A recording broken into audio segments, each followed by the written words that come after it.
Okay, well, as I was saying, I wanted to pay tribute to my daughter already who made all this possible. I did read some of Hugh's early articles when he started, and I was very impressed and remain so. I'm going to be talking about a new approach to journalism, to writing creative nonfiction. And before I do, I want to give you one piece of advice, and I know you don't want to take advice from anybody, but I'm going to do it anyway, because I profited from this advice. And the advice is very simple. You're going to be offered jobs when you go on the job market, and most of it is going to be for lousy pay.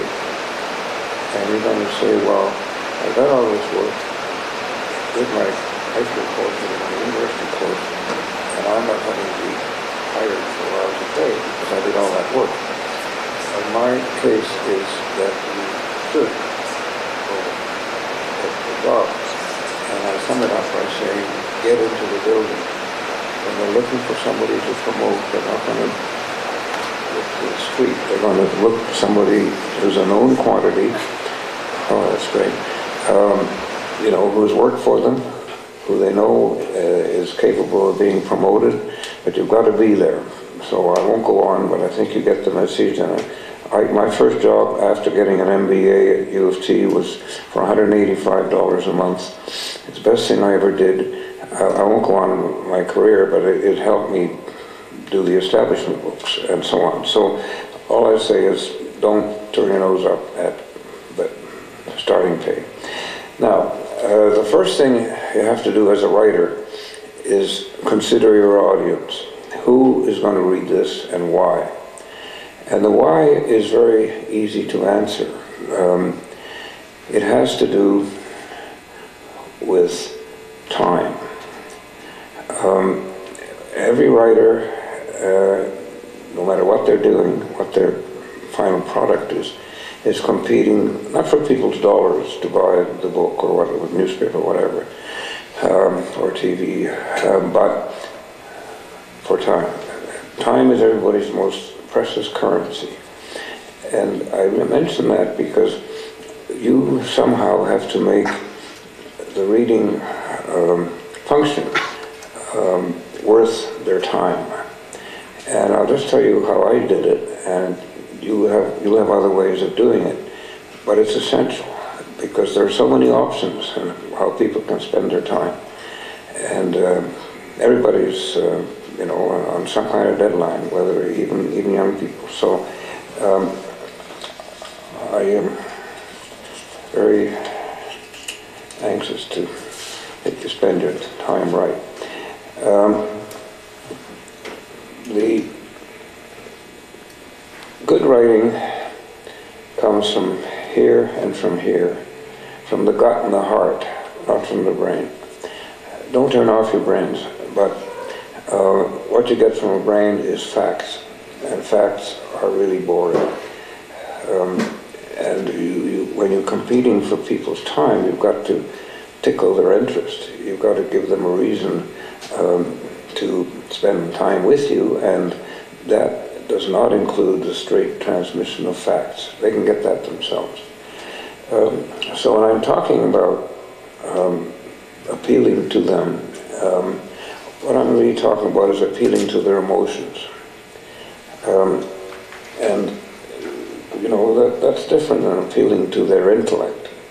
Their intellect is, well, it's more difficult because who knows what stage they're at. But their emotions can be appealed to, and that's what I do in my books. And Norm's figures are a little bit behind. I have now sold 2.5 million books, and strictly on this formula, and it is a formula. Now, it's called literary journalism, creative journalism, nonfiction, creative nonfiction. The description I like best is Henry James, who called it felt life. In other words, you feel. And I have this sort of mantra, which is that a composer does things by hearing, an artist by painting, and a writer by feeling. Not thinking, feeling. And that's the kind of writing I'm talking about. There is an element of emotion in it, there's an element of internalizing, and there's a risk in it, but if it works beautifully, and you get a following. And the reason I've sold all those books is because people buy my books, not for the facts in them, but for the entertainment value. You know, for example, I was divorced from a very wonderful woman, and 17 years of marriage, and I put in my book that we split up because we had religious differences. I thought I was God and she didn't. And that's the kind of remark that, you know, you get people's sympathy, and it's also true.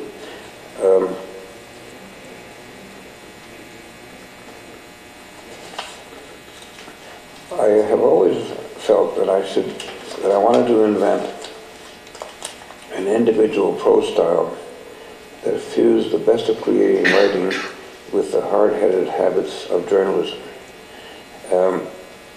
And you need a bit of both. You know, we all try to guess what's going to happen. But what we're really talking about when we talk about the future is not what we're going to say, or not what we're saying or writing, but how our audience will receive it. You know, we're talking about different ways of disseminating what we write, and that's really more technical than creative. And what I'm talking about is the creative process. How it's disseminated is not as important as what it contains. And I guess, you know, this is not a new idea, but it's certainly something I use to become a storyteller, which includes truth, hope, dread, how we explain to each other, how we entertain ourselves, how we do all three, and the junction where facts meet feelings. That's what storytelling is about. Is it accurate? No. It is not accurate. It is as accurate as I can make it, but it is not truth. I think truth is too large a concept to pretend that you know the truth. And according to the academics, truth is the sum of all the ascertainable facts. But I don't believe that, because I don't believe in the power of facts. I believe in the power of emotions. And so I strain not for objectivity, I strain for authenticity. And authenticity is much more important in my lexicon than objectivity, because objectivity only comes when you're dead. Otherwise you have emotions, and you transmit those emotions. There was a wonderful American writer, a poet actually, called Willa Cather, who said, "Let your writing grow out of the land beneath your feet." And that's a very good thought. You know, you live in a country that doesn't quite understand itself, and you can accelerate that process by what you write. And I try to do that, and so have others, but it's a question of approach. It's a question of bringing the reader with you, because readers don't want to, terrified and frightened of theoretical discussions. They want something they can use, they can repeat, they can make their own. And that's why I always say I'm trying to make facts dance, because you know, facts that don't dance just lie there or stand there. So I'm kind of a literary choreographer, and it's a technique that uses all the methods of fiction. Narration, figurative language, dramatic scenes, construction dialogue, character development, interior monologue, etc., etc. But it's not fiction. And that's a very important boundary, because if you're going to be a journalist, which we are, whether we like it or not, whether we call it journalism, but you've got to build up a following, and they have to depend on you for two things: fairness and accuracy. That's all you can promise, but you must promise that. And that means that you don't twist what somebody said or thought. You never speculate about what they thought, because you don't know. But basically, you produce something that's going to interest them, it's going to motivate them, it's going to advance their knowledge to other areas, to have them reading other things. And all of that is very important. And creative nonfiction is not failed fiction, nor is it random jottings in a notebook. It's where hand-lit really begins. One definition is true stories artfully told, and that's not bad. We all have images when we write. What are we? Are we just recording what happened in the brain, or what? And my image is the video camera. You move into a situation as if you were a camera, and you're recording what people say, how they look, how you feel about them. And that brings me to the most important, the key, which is body language. And I'm the first journalist who has gone completely into body language. I never, I very seldom write what politicians say. I talk about their body language. Why? Because it's the only language that doesn't lie.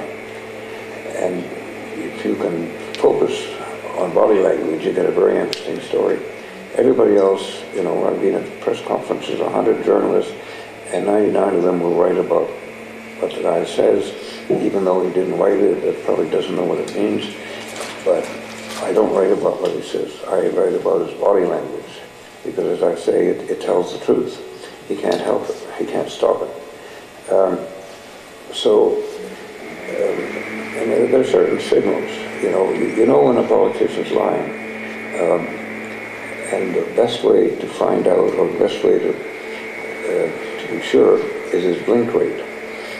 If his blink rate suddenly accelerates, he starts blinking, he's lying. There are other dangling participles, perfect usage of that or which.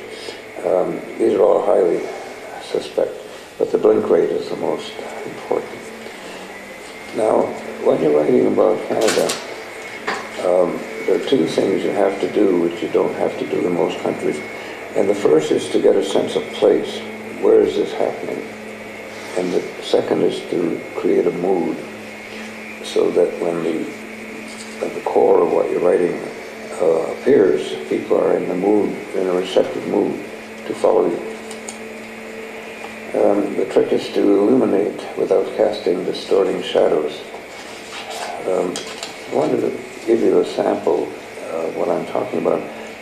I did a book called The Bronfman Dynasty, which was a very tricky book to do because I was editor-in-chief of Maclean's at the time, and Seagram's, Canada's largest liquor company, was, of course, owned by the Bronfmans, and they were the largest advertiser, and yet I was taking them on and talking about the bootlegging that the founder of the company did, the senior Bronfman, and it got very tricky.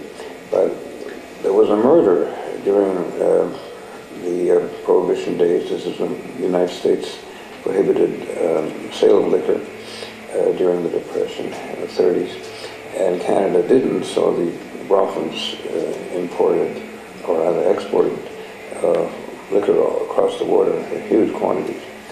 And I got very lucky that some of the people who drove the cars for them were still alive, and I went to see them, and nobody had ever asked them about it, and they spilled everything, Bronfman involvement, and etc. this is what I wrote about the.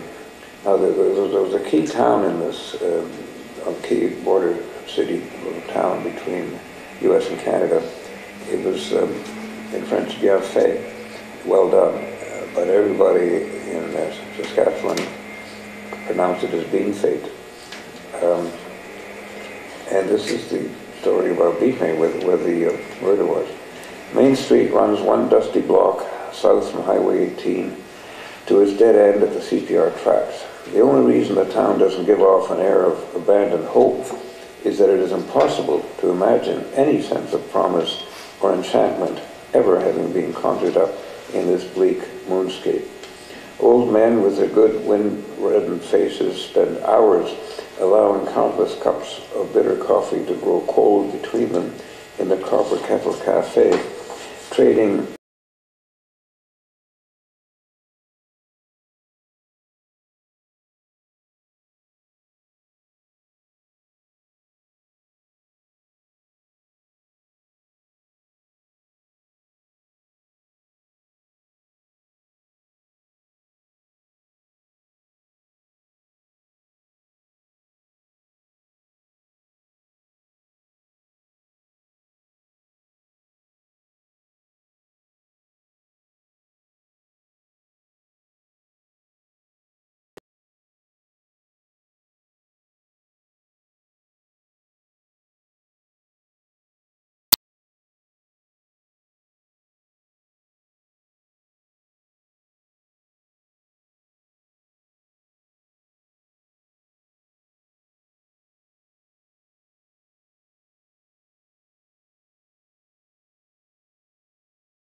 have a tape recorder.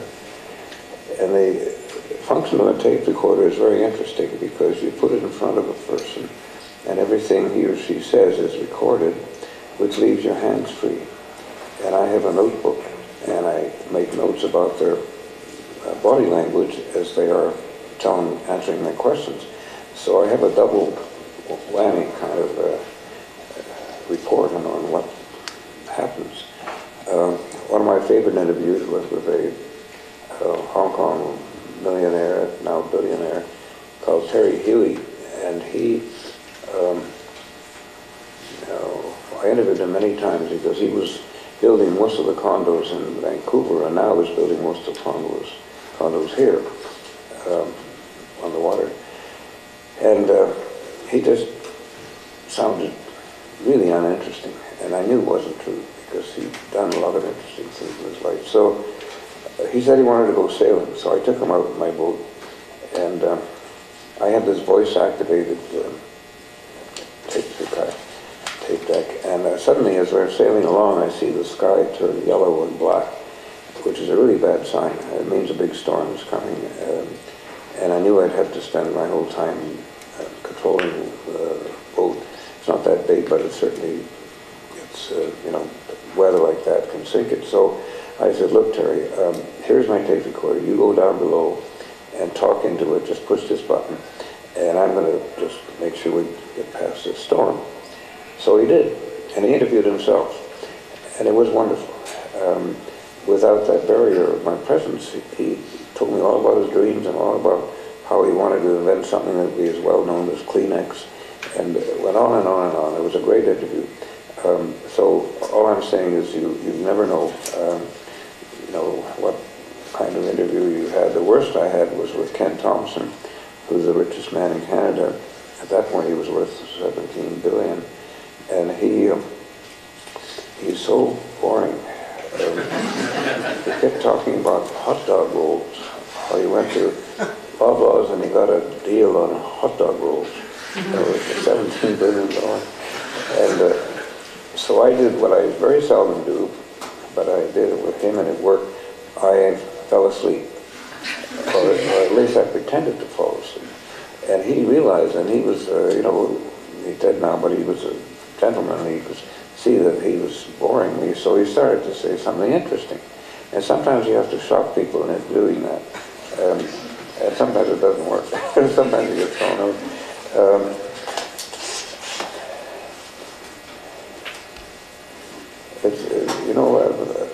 You've probably seen on television the slalom skiing, where they go very close to the markers, sometimes even bend the markers.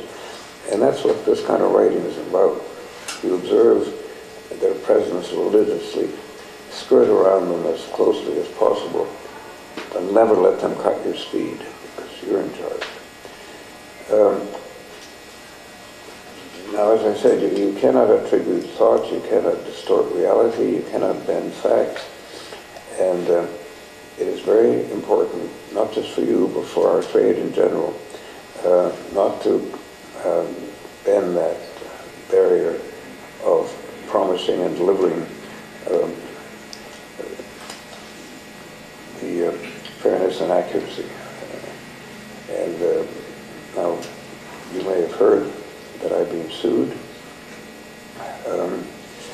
That's actually not true. I have not been ever sued. I have been threatened with lawsuits many, many times. Conrad Black, Brian Mulroney, on and on. It's an honorable list. The reason I'm never sued, and if you look me up on Google, you'll see that it's not true. What I'm saying isn't true, but it actually is. But they haven't caught up, because I was threatened by lawsuits, but nothing ever happened. And the reason nothing ever happened is quite interesting, because I write some very controversial books, and I have a great lawyer. And when I finish a book, I send him the galleys, and he goes through them, and I'm sort of sitting across his desk from him, and he says, on page 39, you say such and such. How can you prove that? prove it, that's fine. If I can't prove it, it goes out. No discussion, nothing. And that's how I stayed out of lawsuits. Because there are things you know to be true, but you can't prove. Well, that's not good enough. They will disappear. Anyway, I don't want to go on about that, but it is an issue. Not with me, but it is an issue you have to be very careful about. Now, coming in near the end, because I want to answer questions, but I try to make it give you a table. Oh, and by the way, I'm going to leave the speech here, and Norman's going to make copies of it, and if you want, that's why I'm encouraging you not to take notes, because you're going to get a copy of this. This is a table of the difference between journalism and creative writing, or whatever you want to call what I do. Journalism is truth as passion. Creative writing is passion as truth. Personality, character, thought, feelings, news, drama, facts, verities, politics, prophecy, experience, innocence, scoops, curiosity, the world, the self, simplicity, complexity, maturity, adolescence, synthesis, exploration, quotes, sensations, certainty, quest, celebrity, achievement, story repeating, and storytelling. And that's about it. I mean, that's all. That's the definition of what I'm doing. In the end, it comes down to a very difficult thing, and that's getting started. Because you've all been there. You know what you want to write, but you can't get started. And I quote Margaret Lawrence, who's one of my favorite novelists, and she said, "I begin to write when the torture of writing becomes less than the torture of not writing."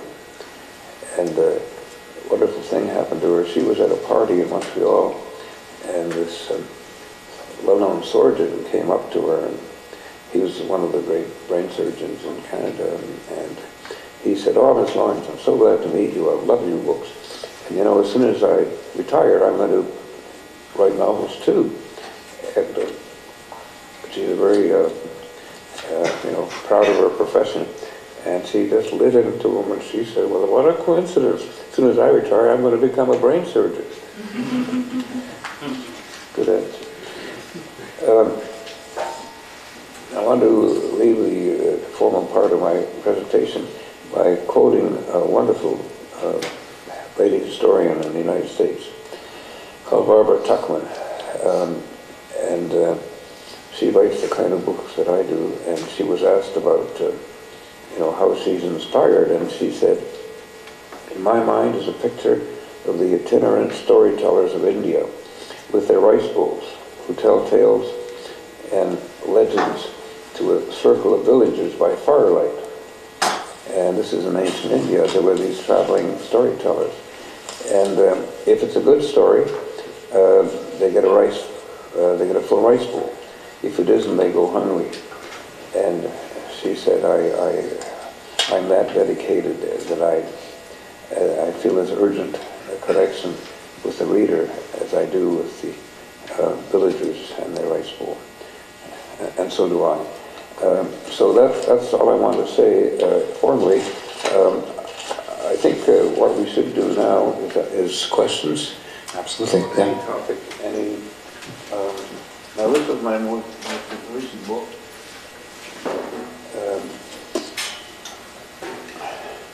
This has a strange quote. Usually put in the back of the book quotes that promote your book, and I have a quote here. "I'd never let you write my biography, Margaret Atwood." And the way that came about is I asked her for a quote because we're friends, and I published her when I was editing Maclean's and Star. And she said, I'd like to give you a quote, but I can't, because if I give it to you, everybody would want one. But I know that I'd never let you write my biography. So I said, "Thank you very much."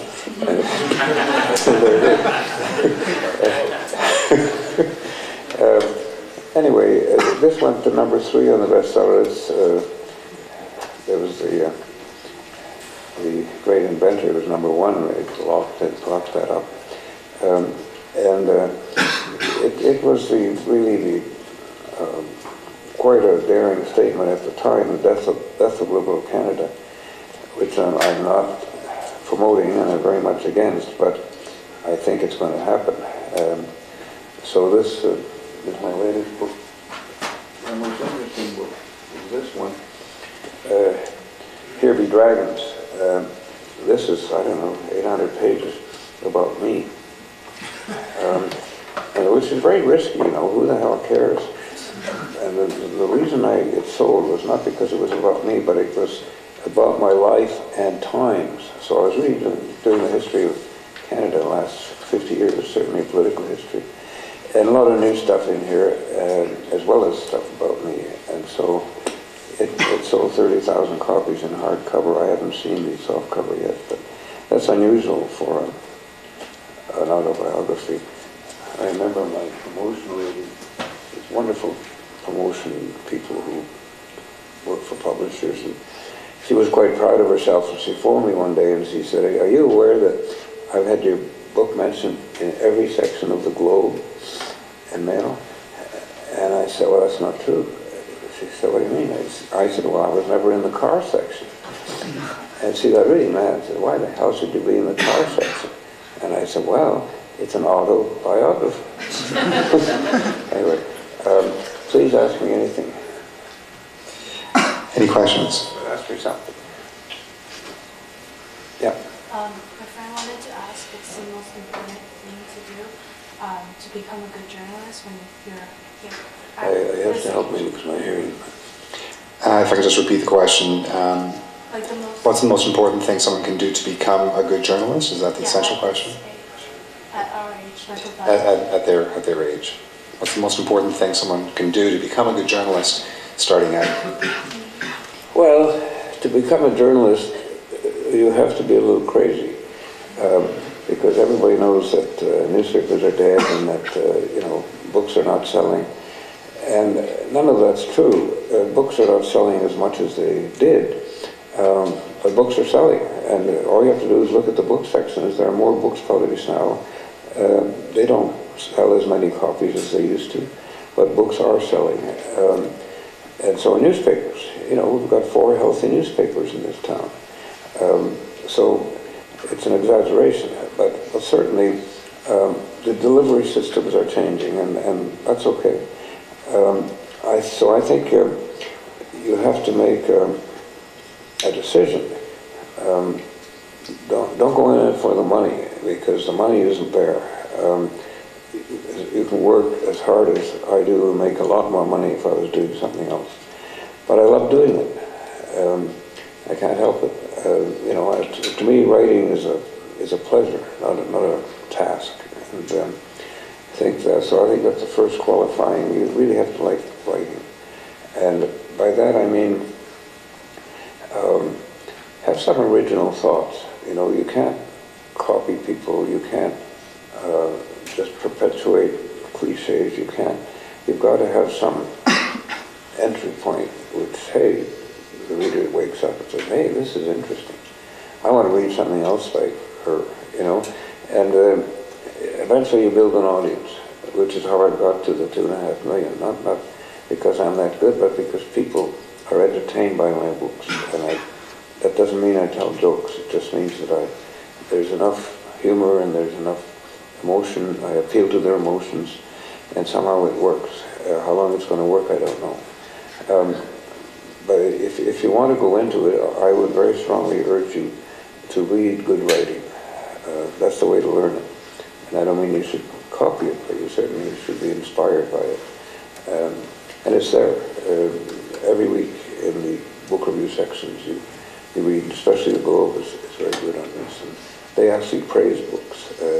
Most things are not praised in the newspapers these days, but if you write a good book, you still get a good review. And I think if you're interested, you should read the Saturday book section in the Globe and eventually try something yourself. And a book is not that frightening. I mean, you write an article, that's not frightening. If you got 20 articles, you got a book. certainly in terms of length. Now you've got to have a structure. You know, it isn't just research and writing. People forget there's a third element, which is just as important, which is the structure. You have to have a narrative arc, hang everything on that, so there is a continuity through the book. And that's something you learn. But it's a great life. You know, you can do whatever you want. Spend your time however you want. And out comes a book, you know, and these things stick around. I mean, it's not just something you wrap fishing. So it's a rewarding life.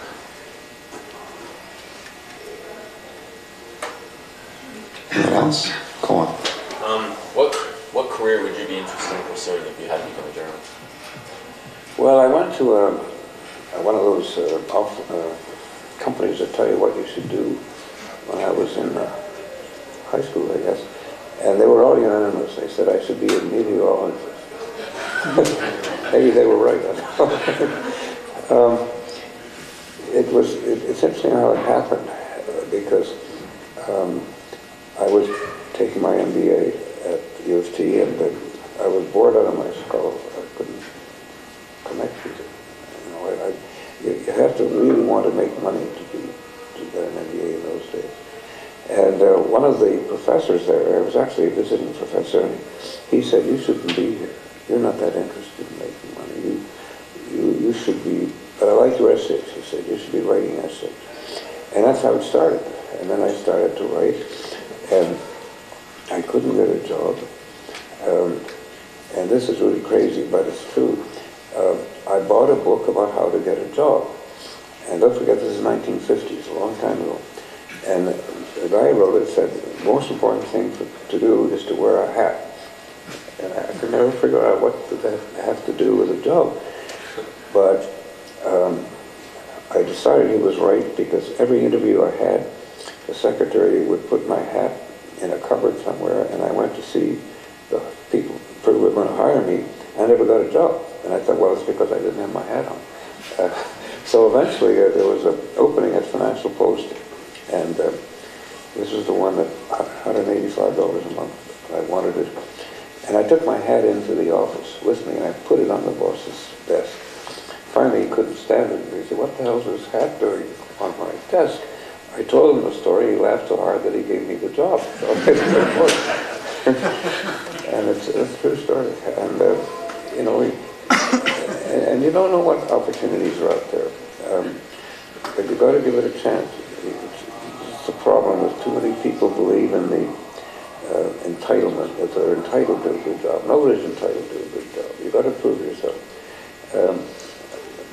Whether you know, if it doesn't want something doesn't work, you go on to something else. Main thing is to have that spirit of adventure and that spirit of risk, and to be satisfied with a small beginning, and then work, you know, build on it. And my first book came out when I was 29, and it sold immediately. 3 printings. I was lucky, and then went on and on. But you make your own luck. You know, you don't inherit luck. You work like a dog, and the luck arrives.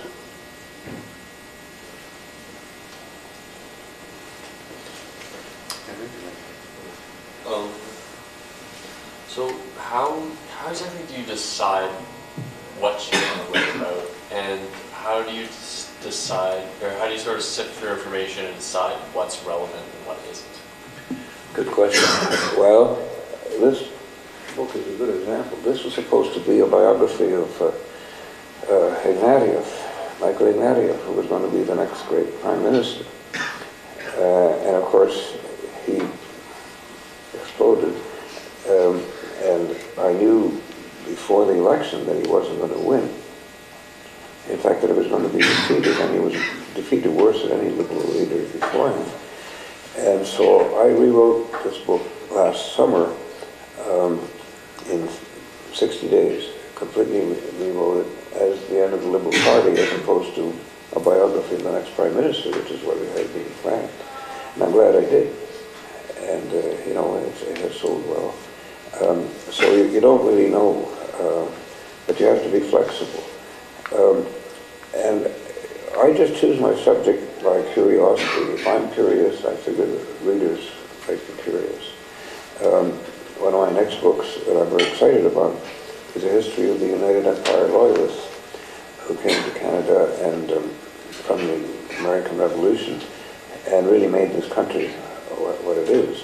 And I have some new material on that, and I think it's like the history of the Hudson's Bay Company, which sold 500,000 copies, although there have been 36 histories of the Hudson Bay Company before. But just the way I presented it and the way new information I had. So there has to be some element of added value.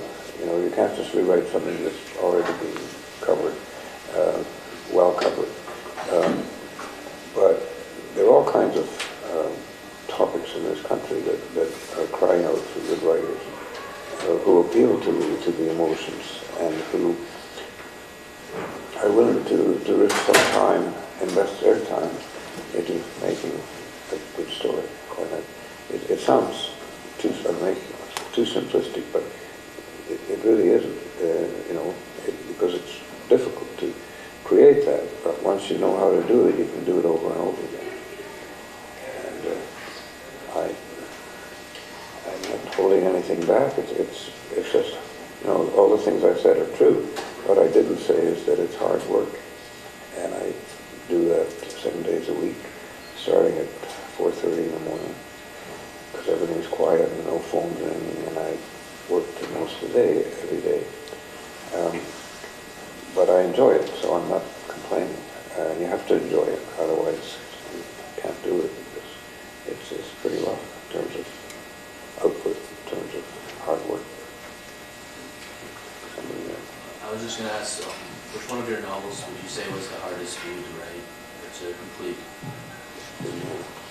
Which book was the hardest to work on? Oh, well, this one, because see, most people, when they come to write their autobiography, are really in the process of plea bargaining. And, pretend that everything they did was wonderful and that they're really great people. And I used to be the opposite. And because I told the truth, and I'd done some pretty stupid things, including, some real marriage problems and all kinds of stuff, and they're all in the book. And people latched onto that, and they said, hey, this is an honest autobiography. He's putting himself down. And I did, because it was true. Now, most people use their autobiography, as I say, to justify everything they've done, and I didn't. So that was and it wasn't spin, it was just the way I do things. But I told you how well it sold, and it was very well received. But I wouldn't do it again. You can only do that once. This book is the one that I'm reading here. It's a collection called Sometimes a Great Nation, and it's about Canada moving into the 21st century. And I'm hoping that Norm will pass this around, give you a flavor and stuff like that. Other questions? I have one. It's about interviewing. When I was finishing up at the University of Toronto as a student, a friend of mine became a journalist. He actually ended up working for the Globe and Mail. So he was young and he was very good, so he got hired by the Globe. And he told me that his very first interview ever was to interview a couple whose child had drowned on a canoe trip. That was the assignment. And I asked him, how did you do that? And he said, it's my job. And I was just wondering, is there a line you won't cross as an interviewer, or maybe you could just speak to that difficulty? Well, it is difficult because you're human too, and you somehow have to coldly resurrect that event and write about it honestly. And sometimes it's not very nice. I mean, that event would be done with sorrow and sympathy, but some things that you discover about people are pretty bad, and you still have to write about it. But that's your job. I mean, as I say, you by joining the Globe and by having your name there, you are guaranteed. There's an unwritten guarantee between the reader and the writer that you are going to deliver fairness and accuracy, and that's as far as it goes. Now, it doesn't mean you have to, promote whatever cause you're writing about, but fairness and accuracy has to be there, and the Globe won't keep you if it isn't. Or neither should they.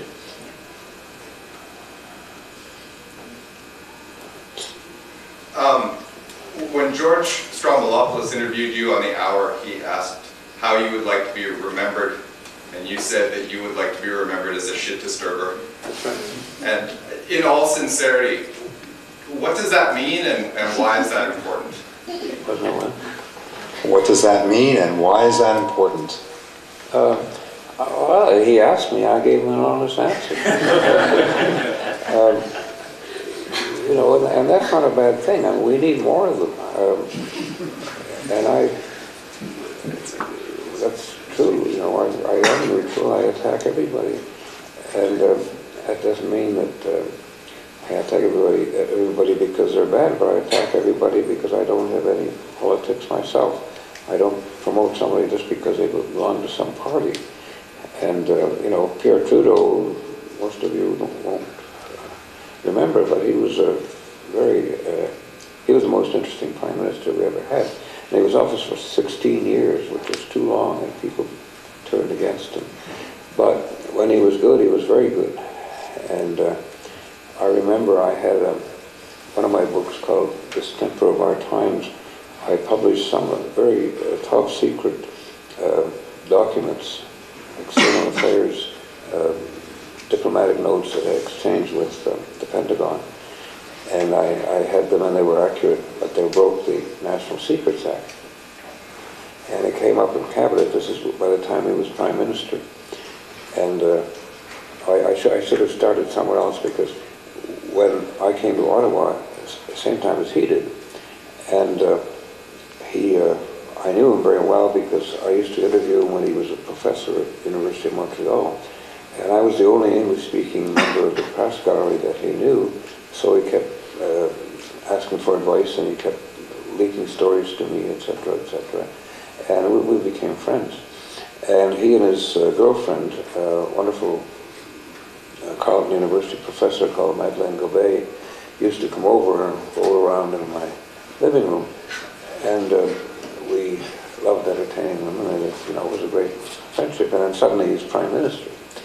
And this thing comes up, are they going to charge me with breaking the National Secrets Act? And he said, no, we're not going to charge Newman, we're going to charge the people who gave him the documents. And I never knew if he was defending freedom of the press or he remembered rolling around my living room. But you do get into this kind of world. You become part of the machine. And that's okay. I mean, as long as you stay back long enough that you don't become a partisan.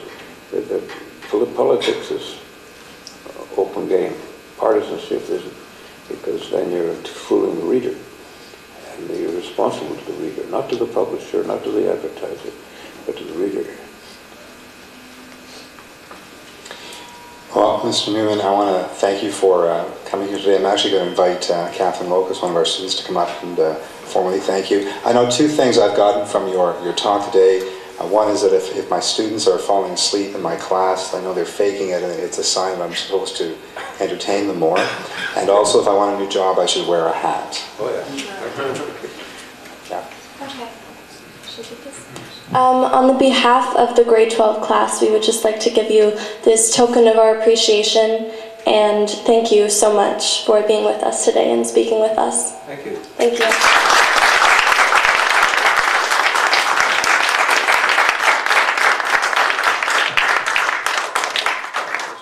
About my hat.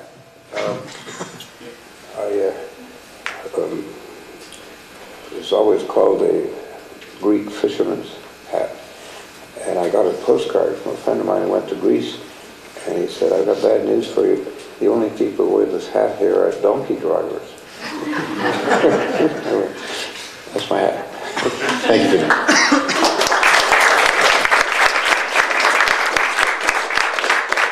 As he mentioned, he is leaving his notes with me, which we're going to make copies of, so you'll have access to that. And also there's a book, I think, that one of the ones he mentioned, the Sometimes a Great Nation, which he's basically giving as a gift to the school. And you'll have, you can take a look at that as well, which he's going to autograph for us. So thank you again, Peter.